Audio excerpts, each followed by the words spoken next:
Hello everyone and welcome to the Prince Philip Maritime Collection Centre. My name is Matt Carhill and here we are, Conservation Live. I'm excited, I hope you're excited. We are here in the stores of Royal Museums Greenwich. Now, if you don't know who or what Royal Museums Greenwich is, where have you been? Royal Museums Greenwich is made of 4 fantastic venues: the Cutty Sark, the National Maritime Museum, the Queen's House and the Royal Observatory. Now, those 4 iconic venues have a total together in their collection over 2.5 million objects. That's loads. We can't fit them all in to the galleries all at once. They just wouldn't fit. It would look terrible. And plus we want to tell different stories at different times. So we need to put them safely somewhere. And this is here at the Prince Philip Maritime Collection Centre. This is home to our stores and studios. That means we store things, but also it's where we look after and conserve them. So tonight, what we got coming up, we've got some amazing things. We've got a series of some fantastic videos showing how we look after the objects, but I've also got 3 of my friends and colleagues from the Prince Philip Maritime Collection Centre coming live, telling you about how they look after your collection, because this is what it is. It's your collection, it's your items. I'm just a custodian, we're just looking after it for you. So we've got lots of exciting things coming up, but I think let's start off with one of my favourite items in the whole collection, this painting here. Now we're in the painting stores, so why not talk about some of the paintings? This one here is by William Lionel Wiley, made in the late 1800s. This really captures everything I loved as a child, the idea of pirates and adventure. You can see you've got the shipwrecks in the background, you've even got a skull down there, you just want to say shiver my timbers. But what I really love about this is painted by a gentleman in a time before underwater cameras. Way before underwater cameras. So how do you capture that murkiness? How do you capture that realness? You know, so what is really cool, this was painted up in Scotland, in the Clyde, when he was travelling with his wife, and what he did, he made a diving helmet out of a biscuit tin lid. Yeah, strange. This is why I love it. I love eccentricities. He went down, he captured, he looked, he remembered the colours. You know, as a true artist, really captured that. And obviously some of these creatures, like the octopus and the starfish and the eels, all of those weren't there. He actually captured them individually when he went down to Brighton, on the other side of the Isles, and he did drawings down at the aquarium there.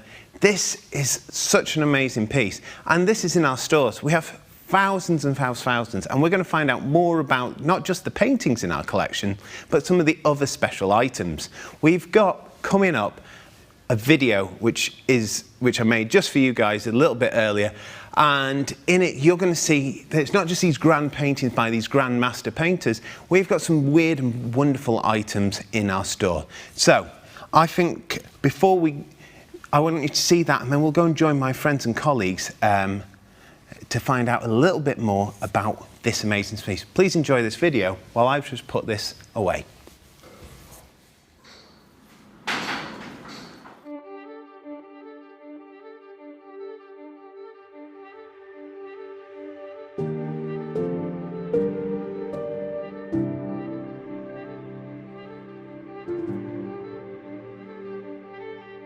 So here we are in the small objects room, and usually at this point I would offer you a nice cup of tea and a biscuit if you were here physically, but unfortunately you're not. But instead I've digged deep into our collection to pull out one of our many ship's biscuits. Come and have a look. Ship's biscuits were an important part of sailors' sea diet before the introduction of canned foods. Long journeys at sea meant food needed to be able to survive the journey. But where's the hidden nature behind this biscuit? If you can see in this biscuit, beyond the big perforated holes which would have been made while baking the biscuit, it's these little holes. On these long journeys, weevils stowed away in the biscuit and eaten their ways through, as you can see. Depending how desperate the sailors were, some of them would even eat the weevils, depending on how long the journey is, to make sure they get a bit of protein. Anyway, maybe you might not fancy that cup of tea we mentioned at the start. So we are back here in the painting stores. We've just been over to see some of our more weird and wonderful items. And talking about weird and wonderful, here's my panel. Yeah, sorry, I couldn't resist. So who we've got tonight? So first up, we've got Louise. Hello. So Louise, your role is you're the collection storage officer. Yeah. What does that entail? So I help facilitate access to the collection. So I help on tours and I get objects out, and I help with researchers and members of the public coming in. And I also help develop new storage methods for the collection as well. We're going to look at some of that later as well. I'm going to ask you, you've just seen my favourite piece, which is the Wiley pin. What's your favourite item in the collection? So there's a lot, but one of my favourites is a model of a breeches buoy, which is not actually here. It's at Chatham, at our dedicated model collection at Chatham, number 1 Smithery, Chatham. Which members of the public can visit in the future. They can once it reopens. Excellent. And we're going to move on to our next guest, Karen. Hello. Karen, you are our object conservation manager. What on earth does that mean? So I manage the 3D object conservation team, and we look after a wide variety of materials, but mainly kind of furniture, working objects, horology, scientific instruments, anything that kind of doesn't fall into paper, textiles or frames and paintings. And your favourite item obviously is going to fit into that. Yeah, what's your favourite item? So my favourite object kind of changes depending on what I've got in the studio. We have so many objects that we get quite a rotation in the studio, so we quite often have new and wonderful things that come in that then become my favourite. So at the moment it's a grand orrery, which I will talk about a bit later. Yeah, that sounds really intriguing because I didn't even know what an orrery was until you showed me the other week. So stay tuned for that one.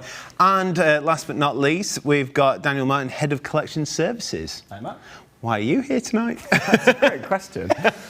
Well, so I look after the collection services department that both Louise and Karen work in, with a department that look after the conservation, storage, access, shipkeeping across Royal Museums Greenwich. Which leads us quite nicely to, what's your favourite item? Well, I'm going to stretch the boundaries of item and object to quite a large scale, but my favourite is the Cutty Sark. Because when you look after an object like that, that's the one that really makes people step back and think, whoa. Well, tonight we are going to talk about how we look after items, and actually the Cutty Sark does have an object ID. We're going to talk about what makes an object and how it gets looked after, but it gets cared for by our conservators, and it's stored in a very unique way. It goes through the same process, just like that biscuit did. So we're going to go back to you, Louise, if that's all right. We're here in the painting store, so it'd be rude not to talk about paintings, wouldn't it? So first question.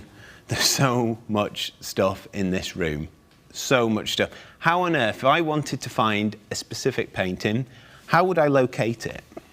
So each of our objects in the collection have a unique identification number, which we put on the object itself. So they're on a label or marked onto the frame in the case of the paintings. And this corresponds with a record on our database.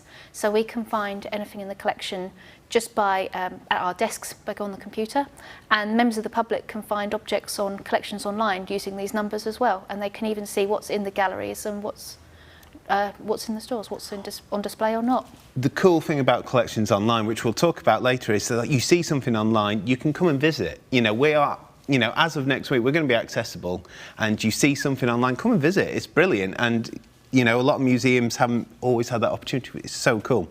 Now, the question you probably always get asked, roughly, there's loads of paintings in here.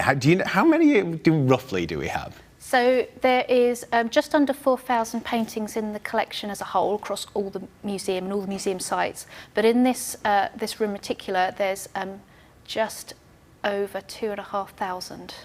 Oof, wow, that would fill a few Olympic-sized swimming pools. I don't know why we always measure stuff in Olympic-sized swimming pools, but we do. And the last question I'm going to ask you, Louise, because I'm looking over behind you, you can see these amazing paintings. We've got some Dutch masters from the 17th century, and just above there we've got John Everett from the 20th century. You know, how do we choose where stuff gets stored? There's no narrative, there's no curator choosing in here. It's a bit different from the gallery, isn't it? Yeah, so we try to, when objects come into the collection, to store them by type so that their storage needs can be met. So we have a textile store, we have a large object store, and we have a painting store. But in this room in particular, because of how many items we have in the collection, it is more or less best fit. It's what fits well on the rack with each other. so we can be the most efficient as possible. It's like playing Tetris. Yeah. Sorry, just to degrade your whole job, but it's such a skill. Careful Tetris. Very careful, technical, careful Tetris. So I want to use this opportunity. We looked at the video before where I got the ship's biscuit out. And so let's focus on that because you've got some amazing props out for us today. So this is really exciting. So we've got a wide range of food-based items, not just the ship's biscuit. We've got things like Shackleton's chocolate, we've got rations tins, and we've even got like pieces of icing, haven't we? And I just want, how on earth do you store these food items? Because obviously food, I always get told off. Usually by you. I'm not allowed to eat or drink in here, am I? No. Rightly so, because it's the nation's collection, and if I'm doing that, I'm in trouble. But how do you store it, and what have you brought for us today? So with the food items in particular, but for everything, we try to minimise any sort of infestation by pests or any sort of environmental damage. So here in particular, we've got these sealable boxes that hopefully nothing can crawl into and eat, but we check them regularly to make sure. And then we just put them on this tissue, which not only protects it from the hard plastic, but also if there was any sort of insect activity, we would see little piles of frass around it and we could know instantly that it was new. The other good thing about that kind of, not just because it looks like a Tupperware, which kind of thing my mum would have bought in the 1980s at a party, but the other good thing about it is you're reducing the touch, aren't you? Yes. Like the human touch, which pests are one issue, but we're big pests as well. I'm really excited about another item you've got, which you told me could possibly be the oldest coconut in... I just let you put the gloves on, which is really important because you are going to touch the item now. I am going to, yes. And the type of gloves you're putting on, am I right, nitrile? These are nitrile, yes. And you're going to get... So you've got... This is so cool. The oldest coconut in London? What a claim. It's... Allegedly. Allegedly. Well, I can't think of an older one if someone else does. I was just thinking about this. This is over 150 years old and it was found on the site of... that was excavated at Deptford Dockyard. And it was given to us in the 1982. So it's just this coconut. But we have such weird and wonderful items. Yes. And this is why, you know, we try and tell the story of Britain's relationship with the sea. And if you think the Brits are extroverts, I think this is a great way to describe who we are. I think it's brilliant. And yeah, definitely come to the stores and see our coconut, the oldest coconut in London. Karen, I'm going to bring you in now, not just because we're talking about coconuts and you're a bit nuts, but what I want to bring you in for, you know, like, these are food items, and you don't let me in with my Snickers bar, but we do have food items. You know, obviously a lot of food can draw pests in. How do you prevent pests from entering this site here in Kidbrooke? So I think one of the most important things to remember is that we can never completely eliminate any kind of pest activity or any kind of insects coming in. Everyone at home will know that you always get the spiders coming in, you always get the flies coming in when you open the windows or open the doors. So even on a secure site like this and in the main galleries, we just can't stop the insects coming in completely. So what we do instead is we kind of monitor what's going on and just make sure that we track our insect activity and the kind of populations that we have. So we do that by using these specific traps that I've got here to show you. So if anyone has had bad experience at home with like your wool jumpers being eaten and kind of having little holes in your wool jumpers, that's because of a specific moth called the web-enclosed moth. And we do have that problem here as well, as most museums do in all of London really. And obviously a lot of our uniforms are made out of wool. So what we have are these very specific, they're called web-enclosed moth pheromone lures. And they basically have a very specific pheromone scent which attracts all of the male moths onto the sticky back plastic. They get very excited and then they kind of go on and die. So it's a bit sad. But what we do is we basically use these to monitor our moth populations and kind of track where they are in the museum and make sure that they stay away from our textile stores and our kind of higher risk objects on display. We also have these, what we call blunder traps. So they're basically little triangular sticky traps, and the purpose of them is basically that the insects kind of wander across them, they get stuck on the sticky plastic, and then they die. But the most important thing is that we can have a look at what insects there are and make sure we don't have any of the horrible ones that could eat our collection, and kind of track it in that way. They've all got very unique identification numbers, which means that we can track the progress of insects across all of our sites and stores. Ooh, yeah, so before anyone starts getting messages in going, oh, that's a bit cruel, it's not about capturing and killing, it's about monitoring, and that's the main thing. Now, I'm going to use this opportunity before we go to a brilliant little video, which I'm really excited to show you. If you're enjoying tonight, great. We're having a great fun. We're probably enjoying it a little bit too much. But if you're having fun, please let us know in the comments section on Facebook Live or on YouTube, whatever platform you're using. But we are going to have a Q&A function section at the end. So please send all those messages in, and we look forward to answering. You know, it could even be about a pest issue you have at home, or it could just be about one of the amazing paintings. It doesn't matter, or what we do. We look forward to answering your questions. So coming up, we've got a great film about a very special object which has been cared for by our textiles conservators. We're going to look at a short video about Captain Scott's shoes, which actually had an issue with pests before it came onto site, not caused here. But let's go and have a look at this video now and see how we looked after it.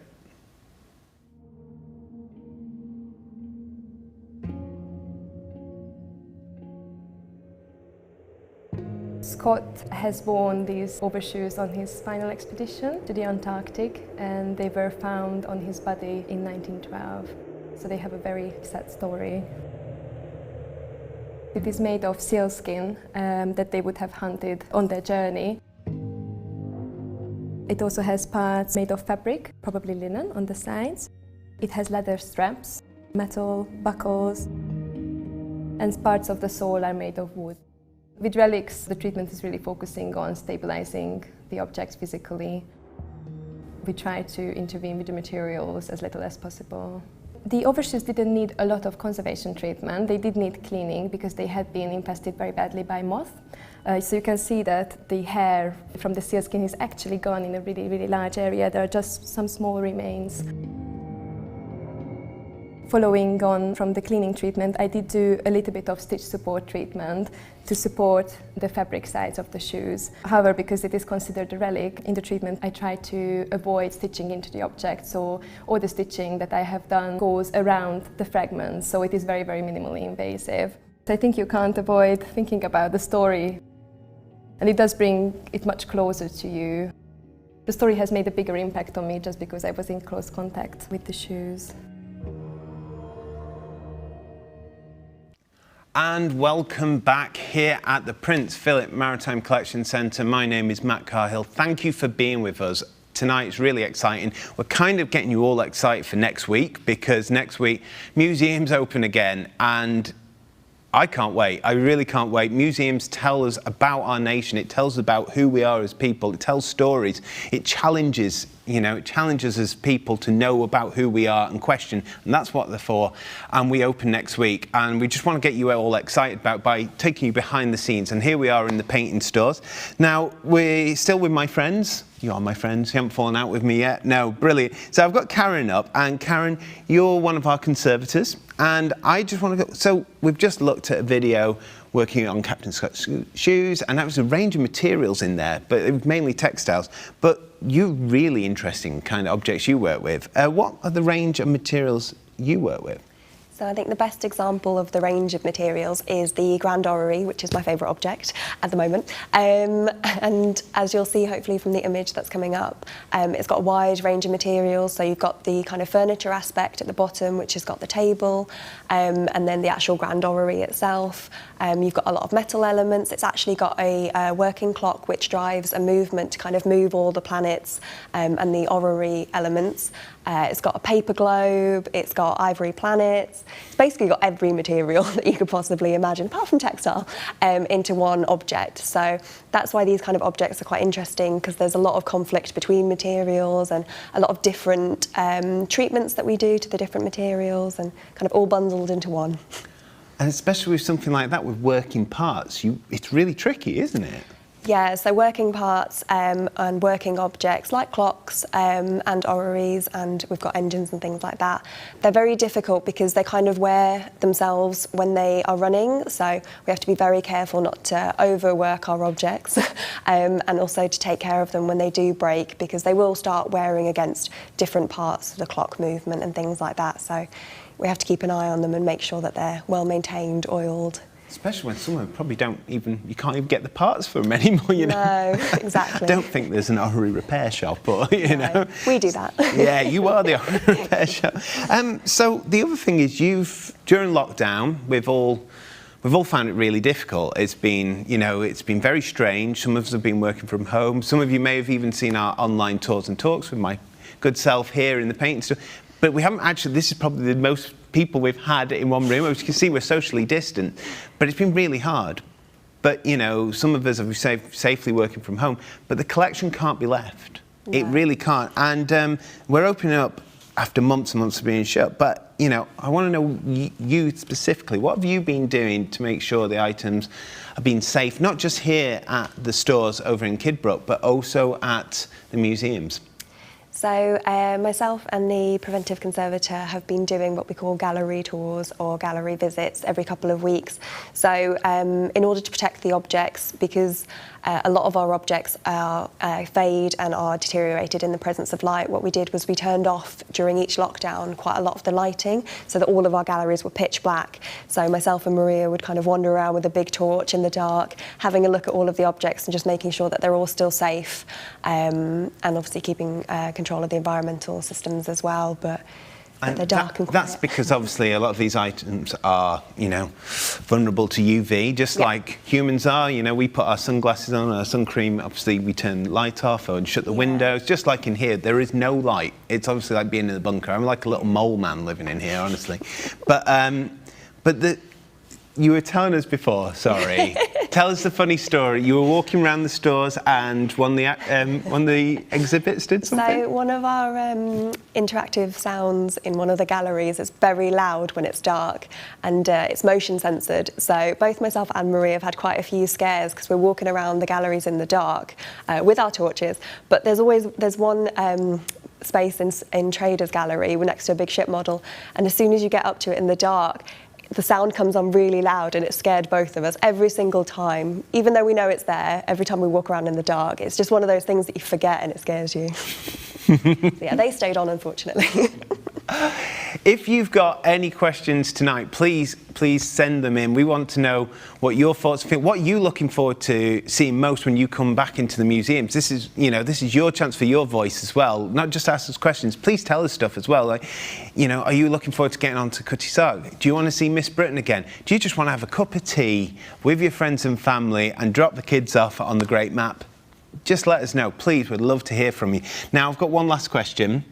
So you've kind of mentioned already with it, is it, other than the orrery, can you think of any of the really tricky items you've worked with? And don't just talk about the members of the staff, especially the boss next to you. I'd say some of our more industrial collection is quite difficult. So like we've got the Reliant, which is in Neptune Court, which is an engine, and that's very, very big. And also it's a bit more out of my comfort zone. I'm a ship model specialist, so large engines is, it's a bit of a challenge. But I just want to, well, we've got the opportunity to do so. This is really good because you don't do that one on your own. You have you bring in volunteers. So how do you work with them? Because I love seeing the guys. They get there with the dusters. They've got the aprons on. They're all really enthusiastic. How do you work with the volunteers? Yeah, so we've got an amazing group of conservation volunteers who work with us and do what we call light cleaning of all of the objects that are on open display. So particularly Neptune Court and quite a few of our galleries have got a lot of objects which aren't contained in display cases or anything like that. So they'll obviously get quite dusty. So the volunteers come in and then work with the conservators, cleaning all the objects. But the interesting ones that we do a lot of maintenance with them as well. So like the Reliant, and we've got working telescopes at the Royal Observatory as well, that they'll come in and they'll get on their boiler suits with us, and we'll do lots of degreasing, re-greasing, oiling, kind of moving them all around and making sure they're okay. One of my favourite stories about the volunteers, and actually if you want to be a volunteer, please, follow the links in the down below, because we are always looking for volunteers, especially reopening. I'm looking for some volunteers as part of our behind the scenes tours. So come, get to be in here. Look, it's amazing. But one of our volunteers, I remember she used to always say that she thought her life was really dull because she used to go to dinner parties and her friends would always be talking about these amazing holidays, and she'd just be talking about what she'd been doing in the family home. But then she volunteered and she said, she starts her every party well, I wind the Harrison clock. And what a great opportunity. It's great. So if you're up for that, please definitely come and be a volunteer and follow the links down. So, little reminder, thank you for anyone who's just joining us. I know there's a few of you coming in. Thank you so much. If you've got any questions, pop them in. We're going to answer them when we can later on. If you've got a burning question about what it's like to work in a museum, what kind of items we have in the collection, we'll more than happy to try our best to answer them. So, we open next week, is that right? Yeah, we open, of course we do. Just testing you. And we've got a major exhibition coming up as well to coincide with our opening. But now what I want to show you, we've got a film from our friend Emmanuel in the paper conservation studio, and we have some work she did getting ready for our moon exhibition, which was a major exhibition we had last year. Please check this out, it's fantastic. This piece is a really beautiful pastel by the artist John Russell, one of the most important British pastelists, and we are lucky enough to have one of them in our collection. It's wonderful, it's really a beautiful object, but also it's one of the most precise depictions of the moon before the invention of photography. The role of the conservator is to look at the object, to assess its condition and see if it can go on display. We recommend a certain level of light and a certain level of humidity.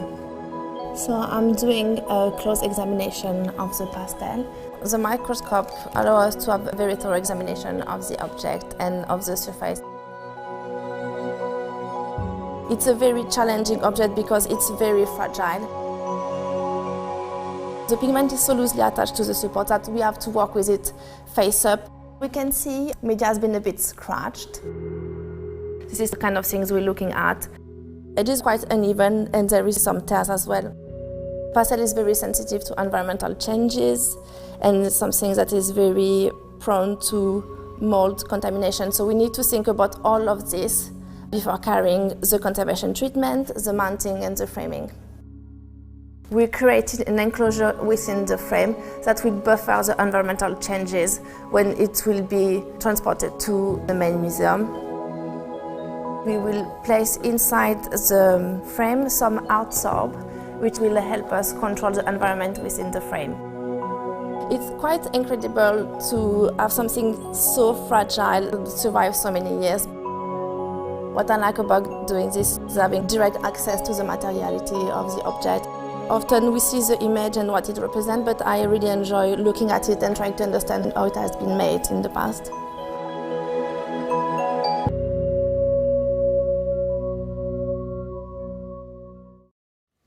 And we're back here in the stores. What I really love about that video is how Emmanuel says we have direct access to the objects. Now, for many years, the staff at the museum have had the privilege for that. We've always had that privilege to do it. Look, there's a Turner and there's a Holbein. We have it all around us. We're very lucky. But this isn't a privilege which is just ours. It can be yours as well. You can come on the tours here at the Prince Philip Maritime Collection Centre. You can see the items without glass. It's so good. Obviously, don't touch. Obviously, Louise, we don't do touch. But you can experience, when you're around these items, you really can smell the history, especially some of the food. No, I jest. So that video was actually in preparation of our last exhibition, The Moon, but we're getting ready for our next major exhibition, Daniel, is that right? And it's called Tudors to Windsors. So for any of you royal fanatic, it is amazing. We've seen it, it looks really good. Some great paintings in there, great artefacts. But that opens on the 28th of May, so put that in your diary, Tudors to Windsors. But Daniel, can you tell me, how do we get ready for these kind of major events? Because we don't do it overnight. We don't do it overnight, and if you were to look at the condition of the works in this store that we've shown today, you'd think things are just ready to go, we pop them on shelves and that's an exhibition. That's simply not the case. You know, these are specially built stores, they have the right environmental conditions, the right light conditions, and the kind of rigours that an object will go through when it goes on display are very different to those it will go through when it's in stores. So if you take a painting, for example, the frame may need work, it may need some glazing work, it may need some touching up as well. Obviously it has to be inspected for pests. There's a lot of work that goes into preparing an object for it. And also here at PPMCC, we also make a lot of the mounts for the works that go on display as well. So as well as preparing the objects, there's preparing the exhibition itself. It's a huge task, and it's all done with love, really. Like, it's done with major love. Because the thing is with these guys, let's talk about them as if they're not here. Like, I know you're really proud of your team, and it sounds a bit gushy, but it's a labour of love, you know. Like, these items tell stories, and they tell stories and they connect to us, but it's really important they are cared for and loved, because if they came in some of the state, because these items, actually, how do we get some of these items? I know that a lot of people are asking that already. How do these items come about? Because, you know, we don't always go out buying them. Some of them are gifts, aren't they? So the overwhelming majority are gifts, to be honest, rather than us going out and buying them. I mean, we have what's called a collections development committee, and we meet, and that's where the different objects that have been offered to us, either as a gift or a bequest or something that we've seen coming up at auction, they come there, and these brilliant guys will feed into what's called our APF form. So that's where we gather all the information and intelligence about the object that we possibly can prior to it coming into the actual collection itself. Then we sit at the CDC, and it's got our curators there, the conservators are feeding into it, storage are fed into it, and at that point we make a decision on whether we think it is of the right standard and telling the right narrative and relevant to the right audiences to enter the national collection. And so that is a really detailed process, because we have to make sure that what we're preserving here is in the national collection and is therefore in the national interest. It's telling the stories that are relevant to the nation, both historically and today. And this is the thing which is really good. Like, I keep on talking about access, and it's all well good having this in here, but you guys need to know this is yours. It's hidden away, because otherwise this is just a rich man's bunker, and it's not. It's your bunker. You know, you pay your taxes, you know, this is yours. So come see it. That's the message of the night. This is yours. You can see it. But I've got a couple more questions, Daniel, if that's all right. So in your role, what have you felt that have been major challenges in getting ready for the reopening? So obviously we've talked about the special exhibitions, which opens on the 28th, Tudors to Windsors. But general, what are the big challenges which you've faced? Because you've been working hard, haven't you? Well, thank you for noticing. It doesn't get noticed. So, I mean, this has been an enormously challenging period for absolutely everyone in the country.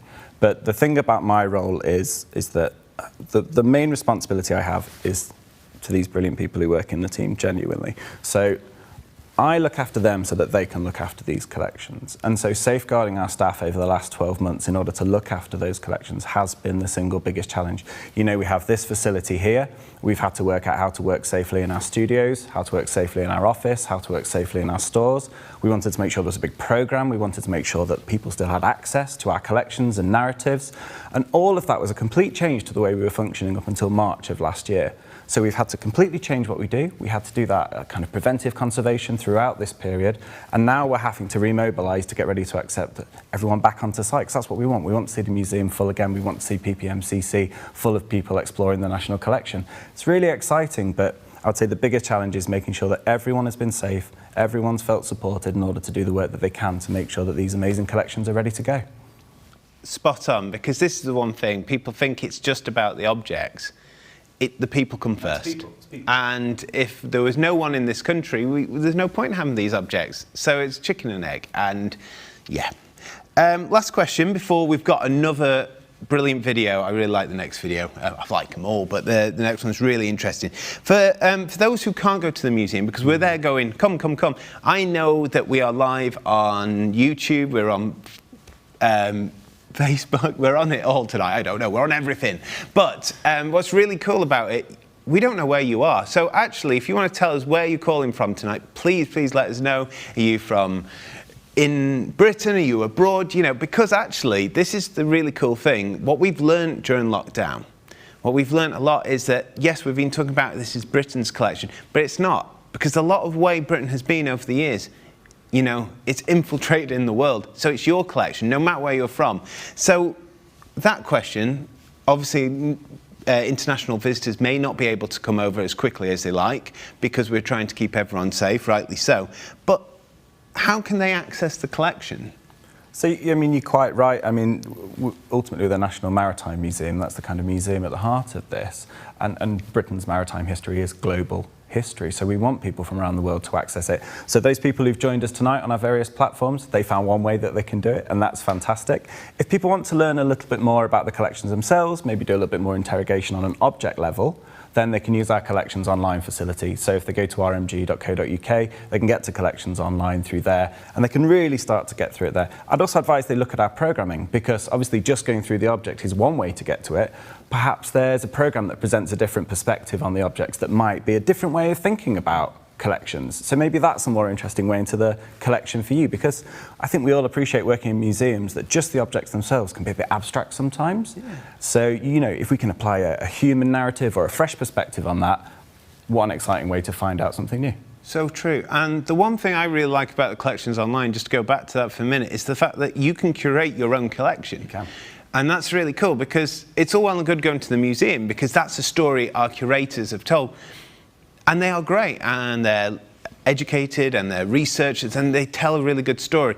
But no matter who you are, where you're from, age, background, ability, you can make a collection. I did one last night, my passion's drawing, and I just made a collection on my favourite drawings. You could go and put in food, and you can make your own collection on food. Just, I think Louise would do that, wouldn't you? I've got my own version on our database. We have groups, and I have a food group. So you have a food group? I have a food group. I reckon, yeah, I think we should share out Louise's top food pieces. Oh, yeah. Right, while we chat about Louise's favourite foods in the collection, she hasn't been eating them, honestly. We're going to see a video from Josh from the photography department, because PPMCC, or the Prince Philip Maritime Collection Centre, isn't just a fancy building which we made to store the items. It was actually a way of bringing the conservation and collections together. You know, previously we would have had to put things in trucks and putting your special items at risk. Now we're all on one site. We've got these amazing tall ceilings so we can move our large paintings, even our small items can move around safely. But we also have our photography department who document the items. So we're going to have a look at this video from Josh, which he's made from us, and he is showing how to document one of these fantastic objects. Let's go and have a look now. This object is from the National Historic Ships UK, so this is an award for excellence in conservation. So the setup we're going to be doing, we're going to be shooting this object on a white background. We tend to shoot either on white or black. White objects tend to be on a black background, and everything else is on a white background.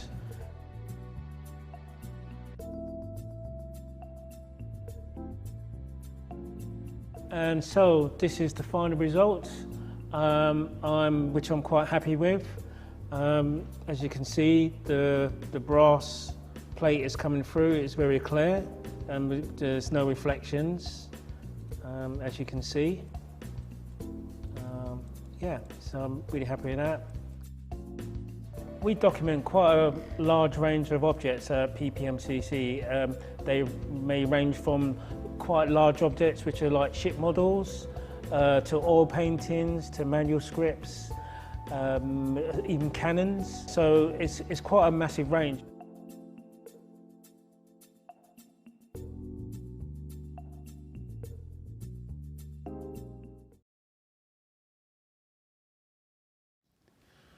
And we're back.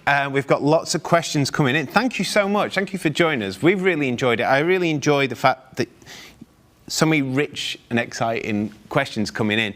You know, we want to keep this relationship with you guys. You know, we've got events coming up, we've got things, and the one thing I'm going to promote, because it is my programme, so I'll let you know, we have this fantastic thing, half term, coming up called Toy Stories Tour. It's not about Woody or Buzz Lightyear, what a shame, but it's actually cooler than that.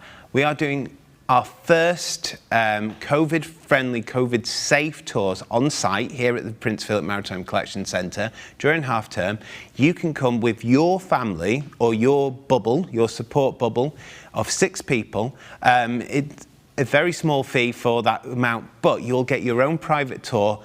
In there, I think part of the collection which I've got out, you will see some amazing items from a toy pig which was on the Titanic, face to face. Obviously you won't touch it, Louise, but you'll see it without glass, you know, objects up close and personal, your objects telling the story. We've got a teddy bear which was travelled around the world. These are fantastic items. These are family friendly, so bring your little ones, bring your, you know, so that is this half term starting from bank holiday, so get that booked in. There's a little plug. But hey, well worth it. So we've got some questions coming in, and Colin asks, this one's for you, Louise, I think. Colin wants to know, can anyone pull out the racks in the room you're in? Are they heavy? They are very heavy, but the way that they're built means that they are easy enough to open.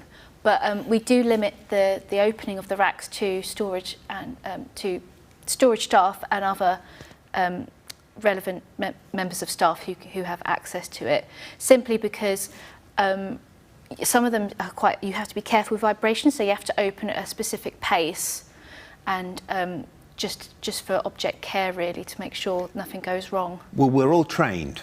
This is the thing, all the staff are trained. Yes, Yeah, so staff are trained, certain staff are trained to do this. We don't let any what was his name, Colin, Dick or Harry, come and do it. But, you know, you can be trained up to do object handling for some of our props and bits, so there is opportunities to do that. But we can pull it out on your request. So yes, you could go, oh, I'm 21 years old, just like you, Louise, and we can pull out rack 21, can't we? Yeah, yes, absolutely. When you're on a tour, if you do happen to see something that catches your eye, we are more than happy to pull things out and show whoever's there. Awesome. Now, Michael asks, this is a really good question. Thank you, Michael. How did you all get into conservation and museums? Did you have to do special training? Now, we could all answer that in a way. Let's go to Daniel. We'll start off with you. Daniel, how did you get into it? Like a lot of people in museums, I kind of came in through the back door. So I originally trained as a buildings conservator and worked for Historic England for a little while. And then from there, ended up getting a placement in an industrial history museum, and ended up re-specialising as an industrial history curator, which is great for the collections that we have here. And then from there, well, I don't really know, but I ended up here. But it's been a pretty nice ride so far. It's been great. And Karen, how about you? Because obviously you're not originally from Britain, sorry to put it, but yeah, no, but it's interesting because we all have different journeys, and this is the thing, a lot of people think you need to be privileged to work in this profession. You know, we all have our own different stories, and if you love history, heritage, art, culture, you can do this. You know, we have schemes and systems to support people getting in, just like the volunteer programme and other fantastic initiatives. But how about you? So I studied object conservation at Cardiff University, and the great thing about studying conservation is that there are actually a lot of scholarships and there are a lot of programmes and a lot of bursaries and things like that to support kind of working in the arts, which is great, and quite a lot of students do go through that route to kind of get funding for conservation studies. So yeah, I studied object conservation, and then kind of in a roundabout way found my way here to specialise in ship model conservation. So I did an internship here specialising in ship models, and now, yeah, I do objects in general. Yeah, very good at it, you are. And Louise? I started volunteering in my local museum when I was 16, and I just did Saturdays, every Saturdays I could, and then I did occasional, I did front of house engagement, and I did late night events, taking people's coats and handing out drinks at the bar. And then after about 5 years, about 3.5 years actually, they said, oh, would you like to volunteer in the stores? So I got to volunteer in the stores, and I did my degree in between, and then I got my first job after collating all that experience. I applied and got a job. See, all different. Yeah. It's so good. And the thing is, we have youth programs. You can go online on our learning page, learning engagement page. We do these great initiatives, youth takeovers. There's going to be one at the Cutty Sark soon, where local youth from the Greenwich area get involved in the program. Actually, it's not just about getting work experience, but it's actually changing how we look and view the collection, because this is going to be yours after we all go. So any young people out there, we're all young obviously, but any really young people out there, this is going to be yours. So come, take over, it's yours. Please, definitely do. Now we've got some more questions in here. JT and Michael ask, is there somewhere where you can see lots of large ship models in the museum or stores? Michael loves seeing the naval ship models. Right, well, we've got two specialists here. Sorry, Dan. Not yours, but yeah, who wants that one? You two both love this answer. We've got quite a lot on display at the moment. Sea Things is probably one of our heaviest ship model displays. We've got about 200 and something ship models in Sea Things Gallery. Larger ship models, we've only got a couple on display because obviously they take up a lot of space. We do have a lot in Chatham though. We do, yes. We have about 3,500. It's 2,500 at Chatham.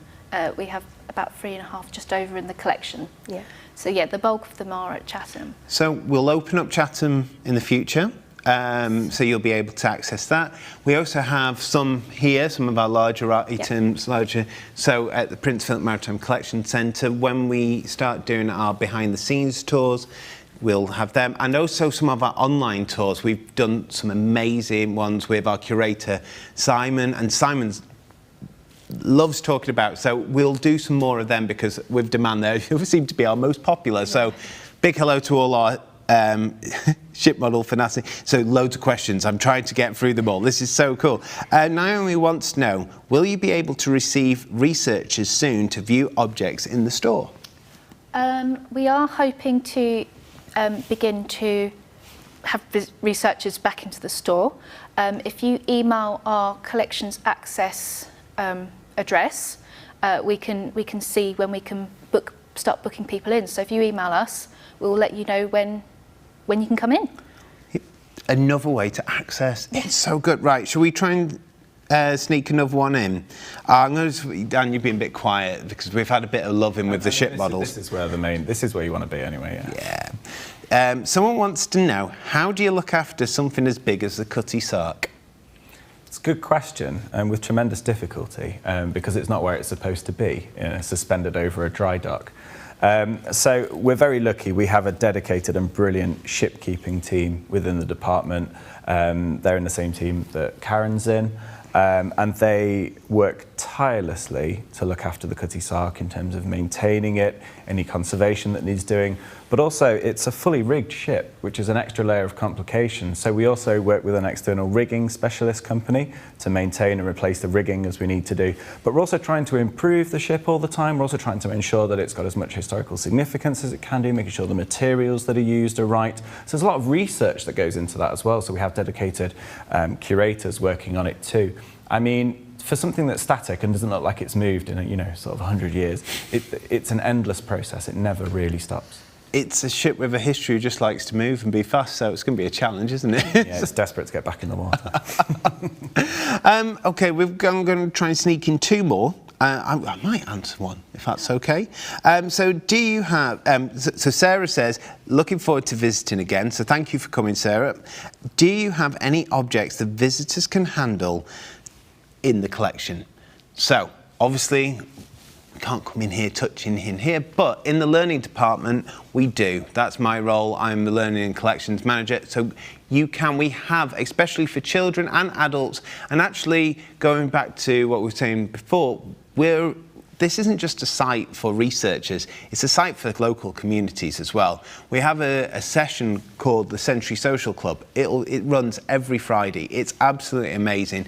It runs for adults with special educational needs and uses the collection in here to develop social skills, emotional skills, career skills, and you can come in and touch the items and engage with the handling collection. We've also got like kind of tactile paintings which have been specially made, 3D prints of some of the paintings, so those with visual impairments can touch and really engage. So it's not just for those who are able. So this collection is accessible for all. Now this leads me into saying, hopefully you've had a great time. I've had an amazing time. Now, all this work which we do, you know, looking after the works, the care, the conservation, but also the public access, you know, things like we have opened, another little plug, we've opened recently at the Prince Philip Maritime Collection Centre our own community garden. Why would a community garden is needed? Well, we need to teach about the pests and the insects, what's the difference between a pest and an insect. And the other thing is we want to learn about our produce. What can we grow in this country? Where does it come from? Where does it originally come from? Where does the potatoes come from? You know, and link it to the collection. So we want people from the local area with different heritages and backgrounds to actually come with us while it's safe to be outside and safer and mucking, literally, and actually we're going to make a seed map and discover where all this produce is from and find out and learn about where things come and go, because at the end of the day, the sea isn't a barrier. It's a highway taking us to and from places, and our collection allows us to do that. If you want to support our collection and you've enjoyed us today, there is a link at the end of this so you can make a donation. Every little helps. I know that sounds like an advert, I do apologise, but it does. So if you want, the tiniest little amount can support our community programmes and such. So I just want to say, I've had a blast. I've had real fun. Have you had fun? Great, yeah, really fun. Yeah, so a big thank you Dan Martin, Karen Jensen, and Louise Bascombe. I've been Matt Carhill, and this has been Conservation Live from the Prince Philip Maritime Collection Centre. We've had a blast. Thank you so much. Keep sending your questions through and we'll try our best to answer them. Till next time, we'll hopefully see you in the galleries next week and beyond. Good night.